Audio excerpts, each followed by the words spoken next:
Hi everybody, I'm Mary Langwish and I'm here today to share my advice on how to put on your own art show or art exhibition. If you are an artist looking for a way to display your art in an interesting way or to get more people to see your art in person and maybe even buy, this video series is for you.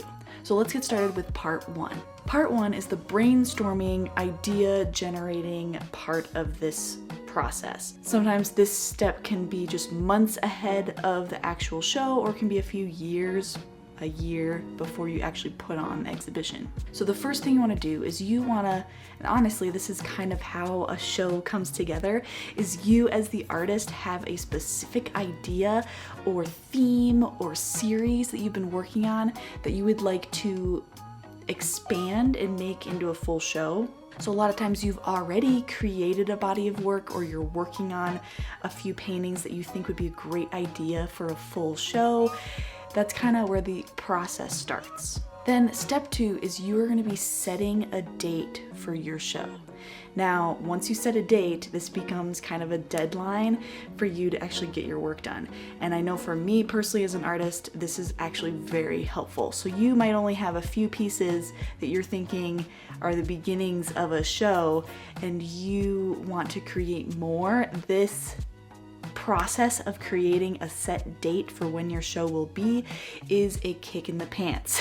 It gets you on track, it helps you to stay on schedule, and you know kind of what your goal is, what your deadline is, and it's a great accountability for you. Now, when you're setting a date and figuring out what time of day, how long it'll be, always look at the calendar to make sure that you're not scheduling it over a holiday or over a major event in the world or the country, or even with your own family. Like, try to find a specific time of the year that's not going to conflict with something like that. I personally did a show once that I hosted during graduation season, and so everyone was going to graduations and open house, and they didn't have time to come see my show, so I had very few participants at that specific show, and it's because I just forgot that it was graduation season. So it's a good idea to double check the calendar to make sure that it's a good time of the year. And then also think of a good time that most people can come to your show.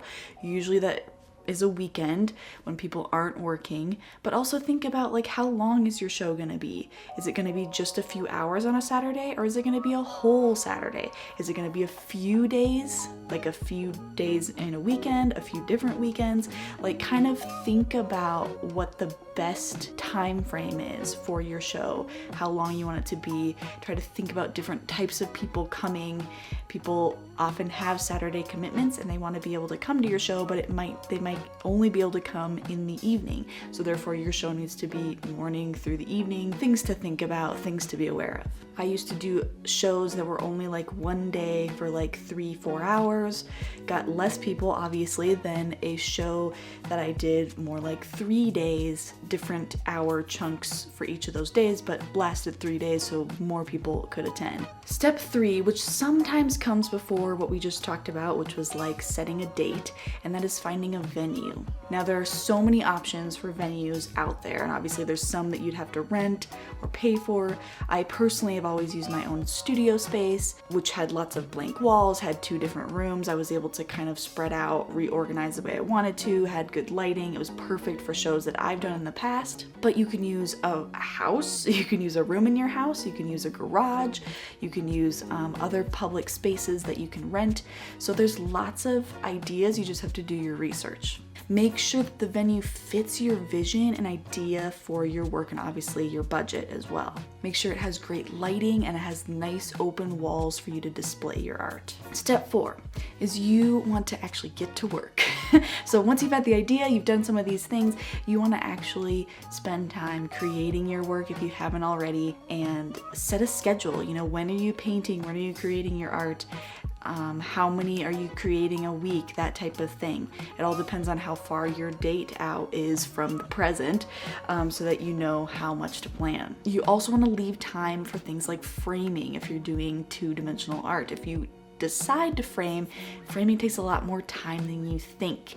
And that type of prep work is kind of at least in my opinion, not as fun as painting, obviously.